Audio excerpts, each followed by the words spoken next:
can't stand the silence. You call it loneliness, but you're supposed to be able to stand the company of yourself. What makes you think you can trust the culture? What makes you think civilization, so-called civilization, is going to take it? What is the silence saying to you? What is the grief saying to you? What is that heaviness saying to you? What is that hopelessness, despair, helplessness? What is it saying to you? Maybe it's time to press reset. Maybe it's time to go back to default settings. From the food we eat, from the water, how am I going to get, all the followers, all the likes? You're under abuse from your spouse. Your spirit is deep there, buried within the layers of your soul and your body. It's been pushed back. Next big thing after Whiskey and Davido: packaged food, processed food, everything. You cannot trust anything. Spirit, your soul, your body, they were created to be in alignment. Welcome to Sizzling Gist with Elsie. It's so informative. Also, click on the notification bell so that you can get every update that drops. Please don't waste any more time. Click on the like button, comment. Okay, let's do this. What if your depression is not an illness? What if that thing you call depression is actually a signal from your soul? I'm going to speak to you, no sugarcoating it. So it's not going to be for everyone.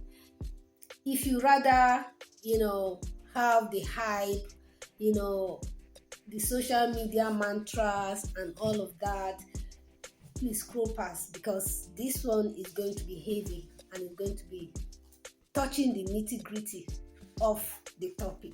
I'm not talking about the medical jargons. I'm not talking about social media pharmaceutical points.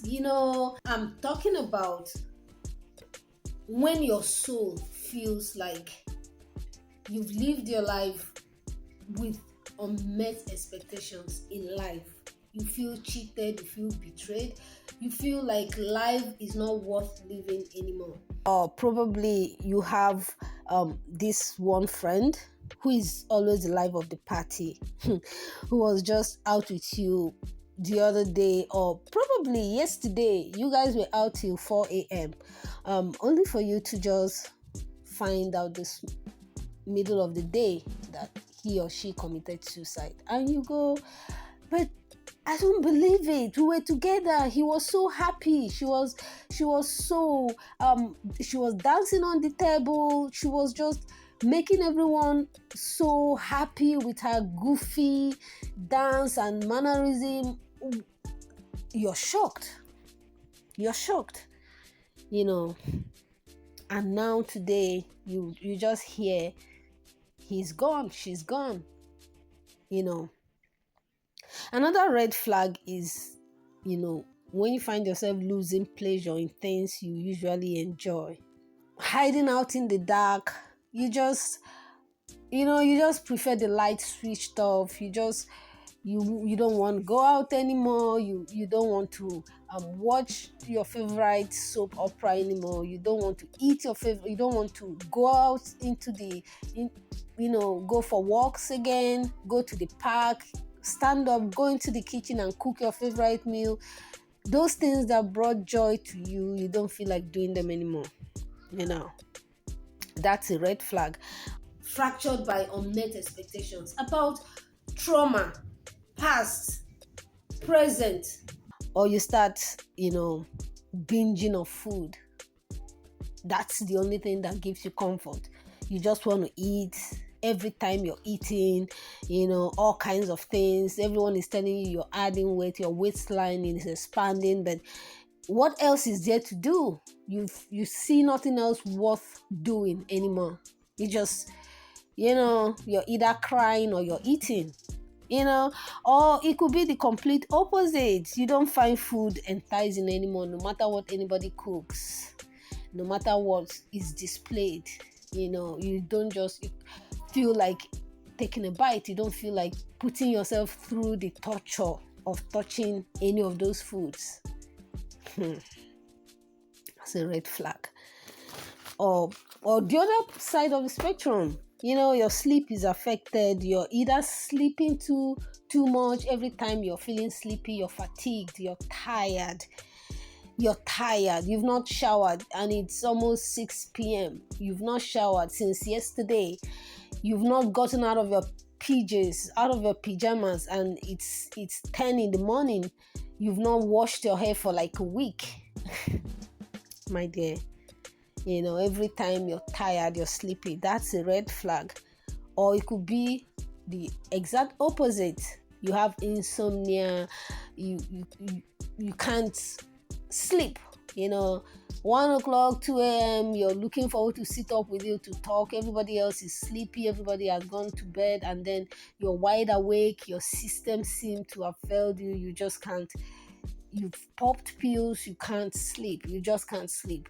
You think and think, you overanalyze, you overthink, you get scared, you cry, you do whatever.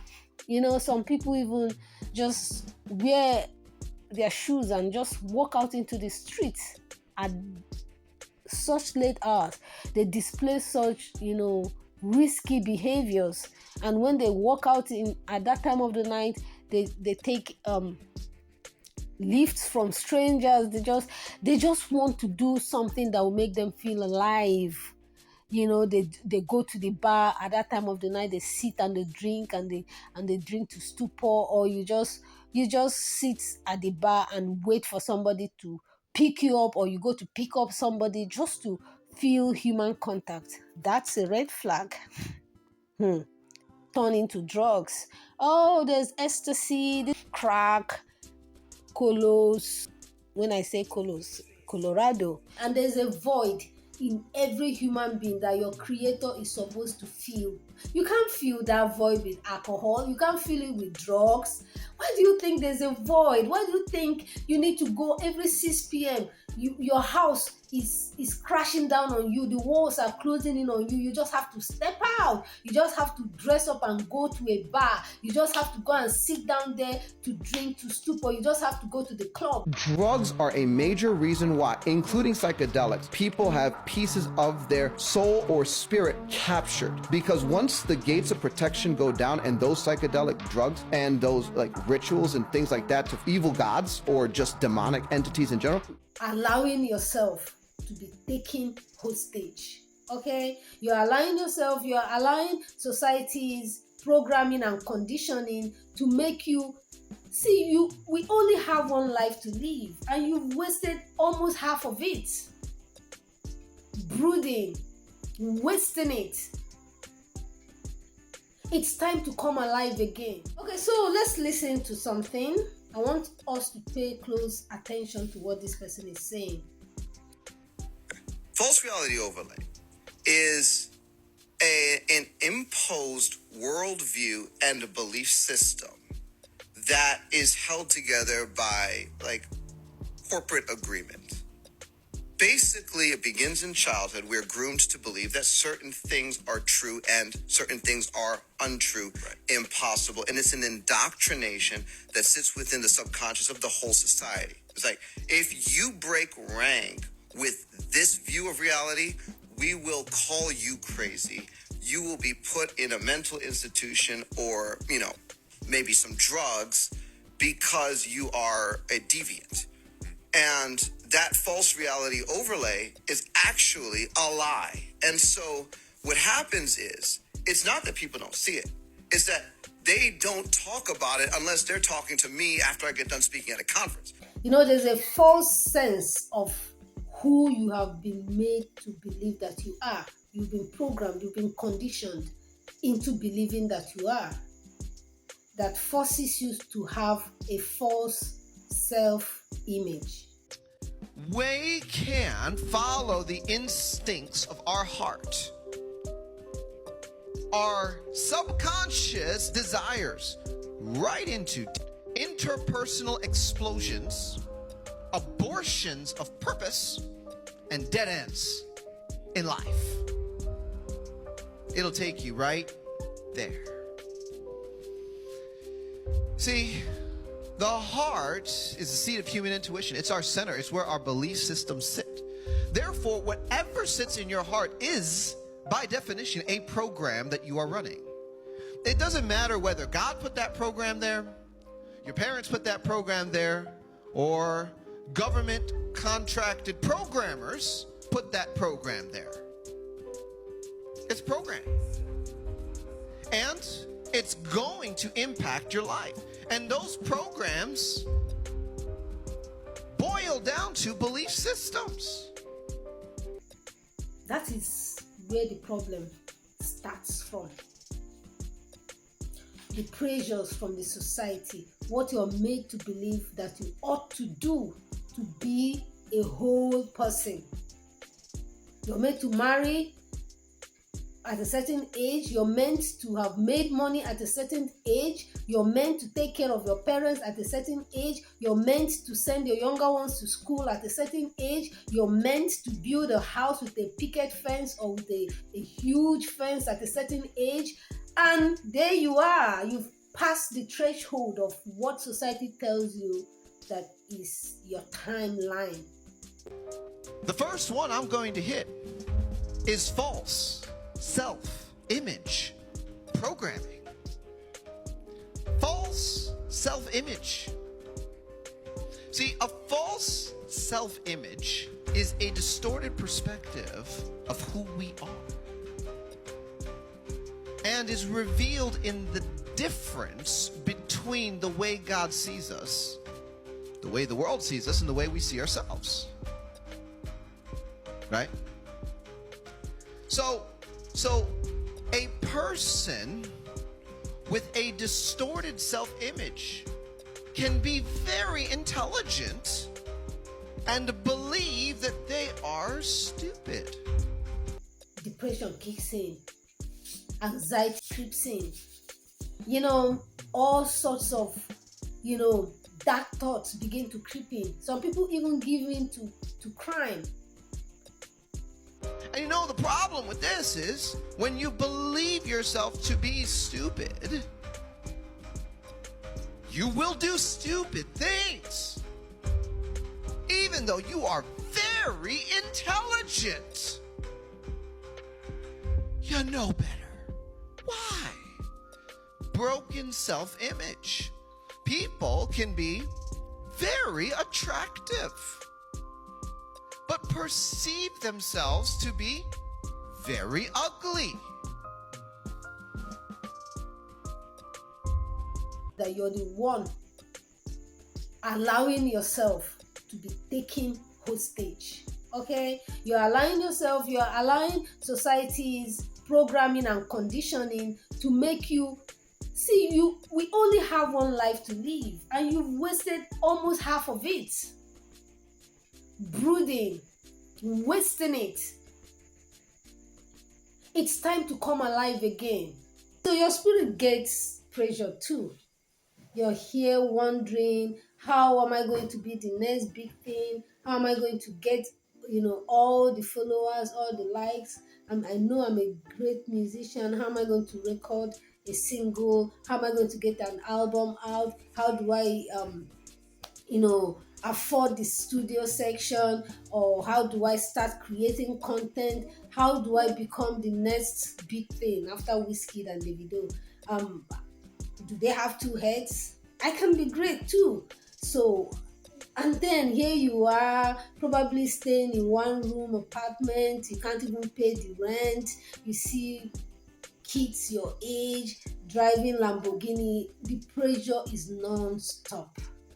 And my dear, if you're not well-centered, if you're not well-rooted in the knowledge of who you are, your authentic you, it's the lack of the integrity of your authentic self that drives you to want to be fake, that drives you to seek validation, that drives you to want to, model your life according to what you see on social media. Okay, let's talk about another kind of fracturing, The way the soul tears is through trauma, and it's related heavily to dissociation. So let's say a person is about to go through physical abuse. They're 5, and the abuser's coming in. They have the weapon of choice, and it's like, okay, big belt. This is going to go on for a while. They're in a drunken stupor. I'm about to get abused. 5 years old, you can't get away. How do you get out of that situation? Well, you run down the hallway of your mind. And that's what children learn to do. And so when a child uses dissociation to escape their abuse situation, what happens is after the abuse is over, the part of them that's being preserved from that abuse will come back to the front. But the part of them that got abused, that had to stay present for that, has to go somewhere. And usually it develops some degree of its own identity within the subconscious. This is a soul tear. Do you know that your spirit may hate the fact that you're under abuse from your spouse? Your spirit is deep there, buried within the layers of your soul and your body. It's been pushed back. Your spirit is not at the wheel anymore, running things. Your soul has taken center stage. How does your soul take center stage? You're so blinded by the emotions you feel for this person. You give excuses for all the abuse. You give excuses for the way they treat you, the shitty way they treat you. You just feel, oh, I love him, or I love her. So you take it. They keep traumatizing you over and over. But because your spirit is shrunken, you cannot speak up for yourself anymore, and your soul, you're living on a soulish plane. And when there's no awakening, your aura, your essence, your frequency gets dimmed, and you're there taking it all, probably because this man is rich, or probably because this woman is the one who pulls the purse string of the family, and your body is also there next to your soul. Your body needs the money. You feel like you can't eat, you can't feed, you can't survive, you can't, maintain or afford this particular lifestyle that this person gives to you, and you just keep taking it. And then it gets, why do you wonder why you feel depressed? Because when your spirit, your soul, and your body is out of alignment, that's depression, guys. Forget about the chemical imbalance. Your doctor, that the diagnosis, I'm not saying is wrong, but there is something fundamentally wrong in the inside of you. You're out of alignment. I want us to go back to the roots. I want us to go back to how we started. How did you get out of alignment? Who are you? Ask yourself that question. Who the heck have I become? Who am I? You see, nothing calls out to darkness like out of alignment, disharmony. Nothing beckons on the darkness. The darkness is all around. Oh, they're all around us. They're everywhere.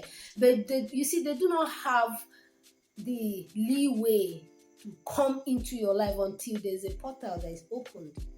Darkness is everywhere.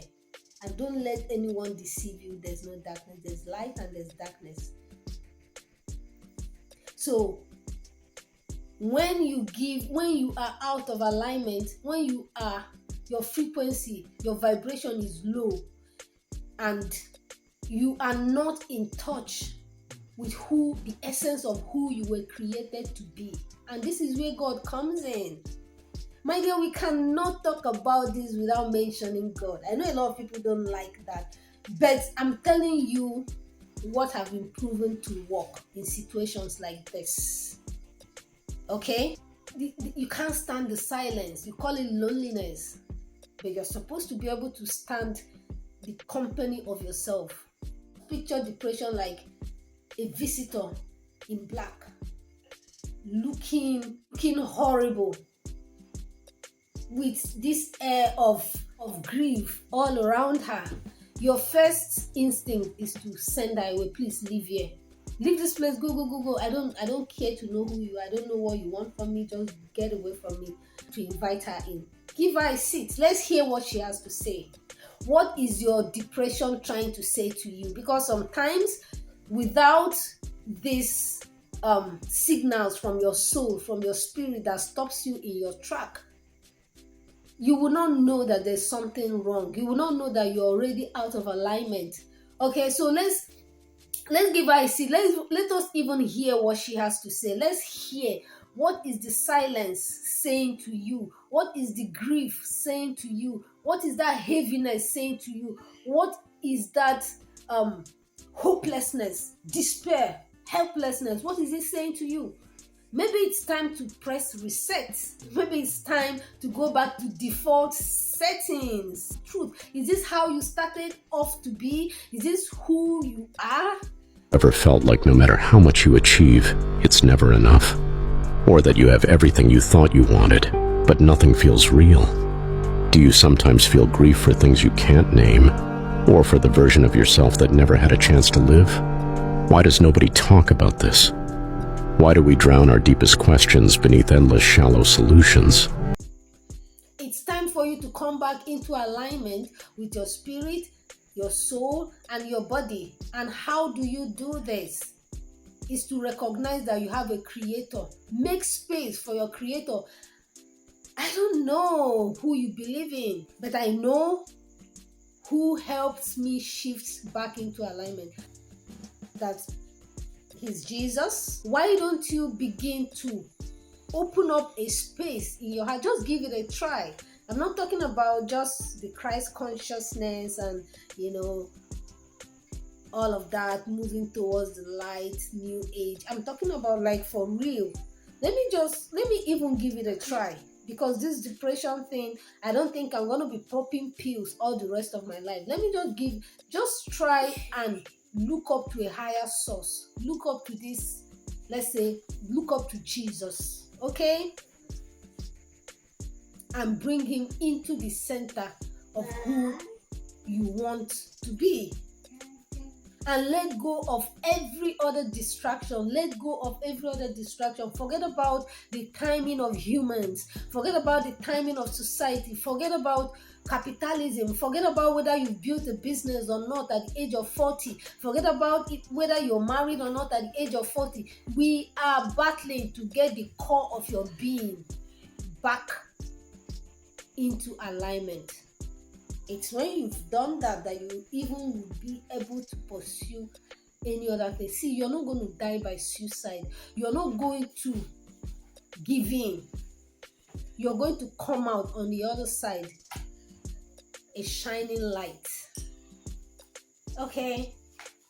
So guys, it's been a long journey, to this point. We've dissected a lot of things, and I believe on your way to realignment, or for the first time you felt something close to hope, please hold on to that hope. Never let go, okay? Don't ever let it go. Thank you so much. I had a lovely time, and please don't go too far away. Stick around. I promise you, we're going to bring such wholesome videos your way that are going to impact your life, that are going to help you on your life's journey. Have a lovely, lovely day ahead. And if you've not subscribed, please go ahead and do that. Just click on the subscription and notification bell. Yes. Share to your friends, share to your family. This is really insightful. Please don't keep it to yourself. Don't be so selfish, and remain authentic. Bye.